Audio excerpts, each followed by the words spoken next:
ci Daaru Manaan bi sëriñ bi jógee géej en 1902 fii la ñëw def fi 6 mois ba 1903 bi sëriñ jógee géej en 1903 novembre 1902 la jógee géej 1903 la defarlu woon kër gi dëkk fi bagage yi mu jóge woon géej yëpp daanaka ci kër gi la ko denc lu ci bëri suul na ko ci kër gi soo leen gisee solo kër gi ku déggoon sëñ Fallou waxam di wax damay taal kano yi ci kër gi la ko doon def Senghor sang sa kaw bi ngeen dégg ci kër gi la ko waxee lu bëri loo xam ne ay ñaan la tamit lu mu daan dugg di wéet ak suñu borom ci kër gi la doon am bon Sëriñ Tuubaa bi mu fi nekkee kër gi dafa lakkoon mu koy yeeslu mu yónni maam Thierno ak maam Cheikh Ibra Fall ne leen da ngeen koy yeesal leen ma kër gi biñ ko yeesalee ba noppi ñu dem di uti ay équipement yooyu ñu doon uti dafa àndoon ak ay lalu xànjar ñu jël ko lëmës ko sëf ko ci ay giléem ñu dajeek benn pël bu tudd Demba Ngëri mu làmb bopp lal yi ne lii kat ay gànnaay la mu dem wax ko mbaaxaan jote ko gouverneur ñu ne bon kii kat day bëgg a organiser une guerre sainte mooy jihad loolu nag moo indi problème bi parce que dañu def un conseil colonial à Saint-Louis boo xam ne ils ont convoqué tous les rois chefs religieux et chefs coutumiers ne leen ndax li mbaaxaan wax Serigne Touba day fexe jihad ak ñun bon nañu dem jël Serigne Touba exilé ko fu gën a sori Gabon muy Madagascar c'était ça le projet du colon jàppaat Serigne Touba comme yóbbu nañ ko Gabon dellu si te léegi mu ngi fexewaat di daanuwaat suñu kaw léegi nañ ko yóbbu Madagascar c'était le 7 juin 1903 fa la fekk Buur Sine suma maam Buur Sine Coumba Ndoffène Fandeb Linguère Sanu Diouf Cheikh Sanu Diouf Coumba Ndoffène Diouf Arodo Coumba Ndoffène Diouf ba mu fa fekkee Buur Sine daf leen ne man li ngeen di wax mënuma kaa nangu ndax mënumaa nangu koo xam ne dañ koy yóbbu juróom-ñetti weer yu manqué tuuti ci géej mu dellu si waat deful sax at di commencé waat def loo xam ne da ngeen ko nar a yóbbuwaat man loolu mënuma kaa nangu mbaaxaan ne da nga koy weddi mu ne ko mbaaxaan weddi naa la duma ci yem waaye dama lay weddi teg ci suma manto teg ci suma teraanga siin teg ci suma suufu siin teg ci suma njaboot laa la koy wedde léegi nag ñu déclarer une visite au lieu donc tubaab bi dafa instruire une délégation coloniale accompagnée par l'armée coloniale pour ñu ñëw visiter kër gi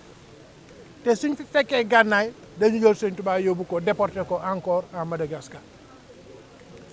léegi le 12 la suma maam Buur Sine ne day ñëw ci Serigne Touba ba mu ñëwee ci Serigne Touba le 12 mu dajeek Serigne Touba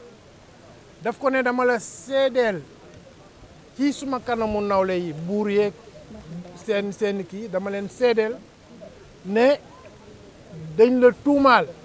ne da ngay fexe jihaad ma seede ne loolu amul lu dul yàlla xamuloo ko ma xam suma mbokku ceddo yi comme dañ lay visite lu dem suba ba bëggoon nga may ma man ak sumay gawar mooy ces guerriers on est 73 ñu wër kër gii ñu taxaw tey ba nga xam ne ceddo yi dañu ñëw suul fii ay gànnaay ba ëllëg suñu ñëwee visiter ñu gis gànnaayu ceddo yooyu ñu jàpp la yóbbu la Madagascar te dama la ciy topp ndax man dama tegoon ci seede boobu dama ci tegoon suma manto teg ci suufu Sine teg ci suma njaboot Sëñ Touba ne ko defal naa la donc Buur Sine fii la fanaan moom ak Serigne Touba ay guerriers wër ko aar kër gi ba nga xam ne bu ñu ñëwee le lendemain di visiter muy le 13 juin mooy bis bii ñuy màggal gisuñu dara armée coloniale dafa retourné waat mais pour sécuriser ñoom tamit parce que dañu ragaloon Sëñ Touba ci lañ ko jëlee au lieu que ñu koy déporter Madagascar ñu yóbbu ko Mauritanie parce que moo gënoon a jege njabootam. loolu mooy solowu kër gi nag beneen solo bi mooy Sëñ Touba dafa bind ci xasida fii la ko binde bu ñuy wax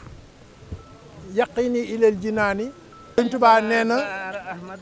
guddi gàmmu passé na ko ak Yonent bi sallallahu alayhi wasallam ci kër gi guddi gàmmu Sëñ Touba nee na passé na ko toog na ak Yonent bi sallallahu alayhi wasallam guddi gàmmu ba bët set ci kër gi la ko Sëñ Touba amee bon muy kër gu am solo ñun nag suñu projet mooy jël kër gi def ko musée boo xam ne d'abord structure circulaire bii ngay gis boo xam ne moo nar a wër kër gi